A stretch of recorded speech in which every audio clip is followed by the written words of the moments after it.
நமச்சிவைய அடியவர்கள் அனைவருக்கும் அடியேனின் அன்பு கலந்த வணக்கங்கள். இன்றைக்கு மார்கழி மாதம் 18வது நாள். இன்றைக்கு நாம் பாராயணம் பண்ண வேண்டிய திருப்பாவையினுடைய 18வது பாசுரம், திருவம்பாவையினுடைய 18வது பதிகம், அதனுடைய பொருள் இதெல்லாம் இன்றைக்கி பதிவில் பார்க்கலாம். முதல்ல திருப்பாவையினுடைய 18வது பாசுரத்தை பார்க்கலாம். உந்து மத கழிற்றன் ஓடாத தோல்வலியன் நந்தகோபன் மருமகளே நப்பின்னாய் கந்தம் கமழும் குழலி கடைதிறவாய் வந்தங்கும் கோழி அழைத்தனகான் மாதவி பந்தல் மேல் பல்கால் குயிலினங்கள் கூவினகான் பந்தார் விரலி உன் மைத்துனன் பேர்பாட செந்தாமரை கையால் சீரார் வளையொலிப்ப வந்து திறவாய் மகிழ்ந்தேலோ ரெம்பாவாய். இது ஆண்டாள் நாச்சியார் கொடுத்திருக்கின்ற 18வது பாசுரம். இந்த பாசுரத்தினுடைய பொருள் என்ன அப்படின்னா, உந்து மதகளிற்றன் ஓடாத தோல்வலியன் நந்தகோபன் மருமகளேன்னு ஆரம்பிச்சிருக்கார். மதநீர் சிந்தும் யானைகளை உடைய போரிலே பின்வாங்காத தோல் வலிமை உடைய நந்தகோபனினுடைய மருமகளே நப்பின்னை பிராட்டியே அப்படின்னு ஆரம்பிச்சிருக்கார் ஆண்டாள் நாச்சியார். நப்பின்னை அப்படிங்கிறது நந்தகோபரினுடைய மருமகள், கண்ணனினுடைய மனைவி. அவரை எழுப்புகின்றார். வாசனை சிந்தும் கூந்தலை உடையவளே, உன்னுடைய வாசல் கதவை திற. கோழிகள் கூவும் ஒலி நாலாபுரத்தில் இருந்தும் கேட்க ஆரம்பிச்சிருச்சு. குறுக்கத்தி குருவிகள் எல்லாம் கொடியின் மேல் அமர்ந்து பாடத் துவங்கி விட்டன. பூப்பந்தை போன்ற மென்மையான விரல்களை உடையவளே, உன்னுடைய கணவனின் புகழ் பாட நாங்கள் வந்திருக்கின்றோம். அளவு மாறாத உன்னுடைய அழகிய வளையல்கள் ஒலிக்க செந்தாமரை கையால் உன் வாசல் கதவை திறந்தால் எங்கள் உள்ளம் மகிழ்ச்சியாக இருக்கும். வந்து கதவை திற அப்படின்னு சொல்லிட்டு ஆண்டாள் நாச்சியார் கண்ணனை எழுப்புவதற்காக அவருடைய மனைவியை எழுப்புகின்றார். இப்போது கண்ணனை நம்ம வீட்டில் ஏதாவது பிரச்சனை அப்படின்னா நம்ம என்ன பண்ணுவோம், அப்பா கிட்ட சொல்கிறதுக்கு பதிலாக அம்மா கிட்ட சொல்லி அம்மா மூலமாக பண்ணுவோம் இல்லையா?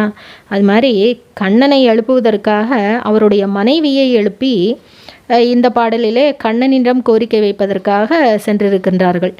அடுத்ததாக திருவம்பாவையினுடைய 18வது பதிகம் என்ன அப்படின்னா, அண்ணாமலையான் அடிக்கமலம் சென்றிறைஞ்சும் விண்ணோர் முடியின் மணித்தொகை வீரற்றாற்போல் கண்ணார் ரவி கதிர்வந்து கார்கரப்ப தன்னார் ஒளிமழுங்கி தாரகைகள் தாமகல பெண்ணாகி ஆணாய் அலியாய் பிறங்கொழி சேர் விண்ணாகி மண்ணாகி இத்தனையும் வேறாகி கண்ணார் அமுதமாய் நின்றான் கடல் பாடி பெண்ணே இப்பூம்புனல் பாய்ந்து ஆடேலோ ரெம்பாவாய். இது திருவம்பாவையினுடைய 18வது பதிகம். இந்த பதிகத்தினுடைய பொருள் என்ன அப்படின்னு பார்த்தோம்னா, அண்ணாமலையான் அடிக்கமலம் சென்றிறைஞ்சும் விண்ணோர் முடியின் மணித்தொகை வீரற்றார் போல்னு மாணிக்கவாசக பெருமான் சொல்லியிருக்கார். அண்ணாமலையாரின் அடிக்கமலம், அண்ணாமலையாரினுடைய திருவடியை பணிந்ததும் தேவர்களினுடைய மணிமுடியிலே நவரத்னங்களெல்லாம் ஒளி இழந்து விட்டனவாம்.